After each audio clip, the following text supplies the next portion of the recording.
The 1970s, a decade of disco, shag carpet, and clothing that could catch fire if you stood too close to a lava lamp. But while humanity was busy inventing the leisure suit, something else seemed to be paying us a lot of visits. Because the 70s also brought a wave of strange UFO encounters, each one weirder than the last. Some came with evidence, some came with drawings, and some came with pilots literally vanishing into thin air. So grab your bell-bottoms, adjust your foil hat, and get ready. These are the top 5 strangest UFO sightings of the 1970s. These are the silent files. Number 5. The Valensole Lights, France, 1971. Southern France, lavender fields, vineyards, the perfect place to sip wine, eat cheese, and then suddenly see glowing orbs hovering above farmland. In 1971, 2 men spotted strange spherical lights floating silently just above the ground. They said the orbs left the soil scorched, blackened patches where nothing would grow for weeks. Now, skeptics immediately jumped in with swamp gas or marsh lights, which is French for "we have no idea, but let's blame sciencey air."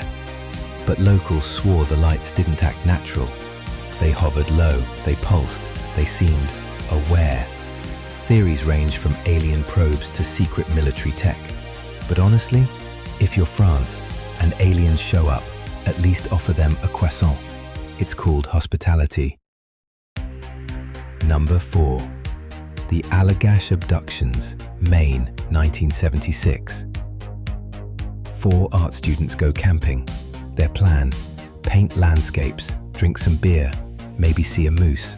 Instead, they get abducted by a UFO. As one does. One night, while night fishing, they spot a massive glowing orb over the tree line. The light grows brighter, and then, bam, a beam shoots down at their canoe. Each man later described identical scenes, being pulled into a craft, lying on medical tables, surrounded by tall, big-eyed beings who clearly missed bedside manner class. All 4 men took lie detector tests, passed. They each painted what they saw, and the paintings matched. Critics claimed group hallucination, which, if true, makes these guys the Sgt. Peppers of UFO experiences. Synchronizing your hallucinations? That's talent. But their story never changed, and in the history of abductions, the Allagash 4 stand out as the only people to come back with matching artwork. Number 3. The Broadhaven School Encounter, Wales, 1977. Imagine recess on a chilly day in Wales. You're 10 years old. You're supposed to be playing tag.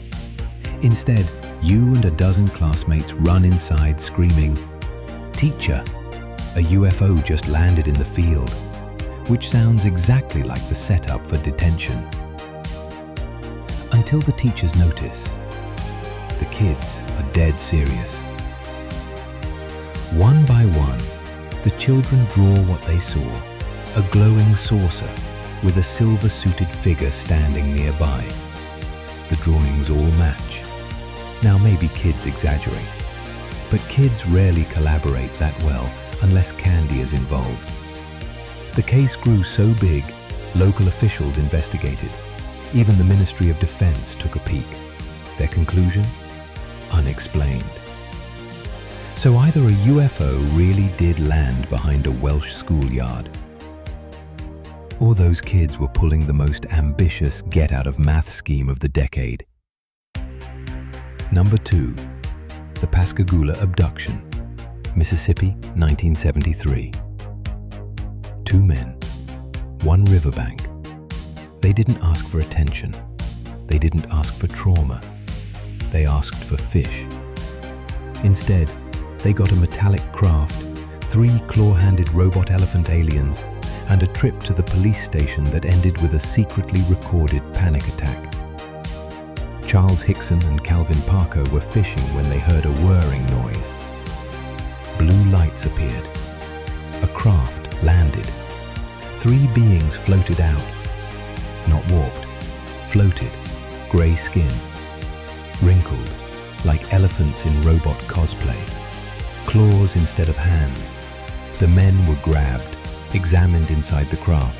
Parker described a giant mechanical eye scanning him, and then, just like that, they were back on the riverbank. No missing time, no injuries, just pure panic.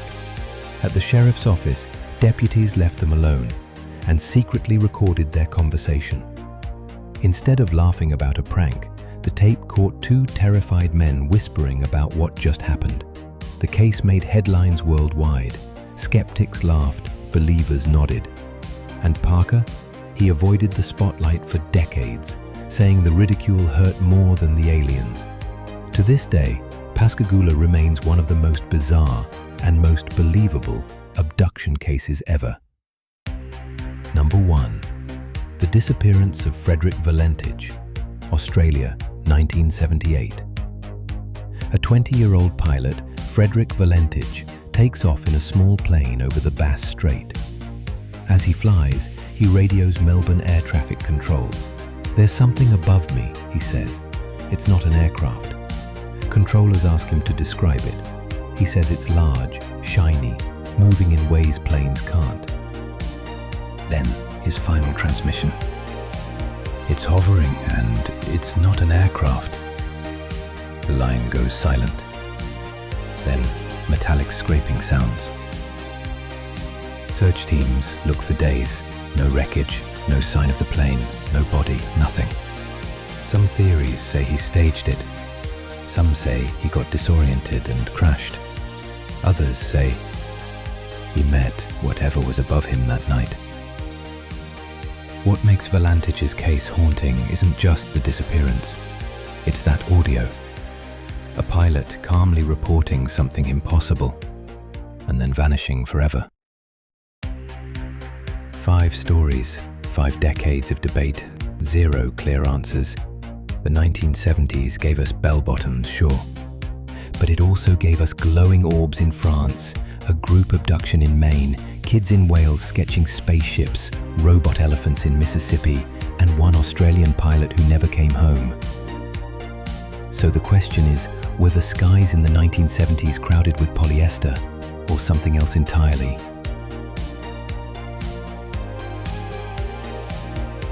This was the Silent Files.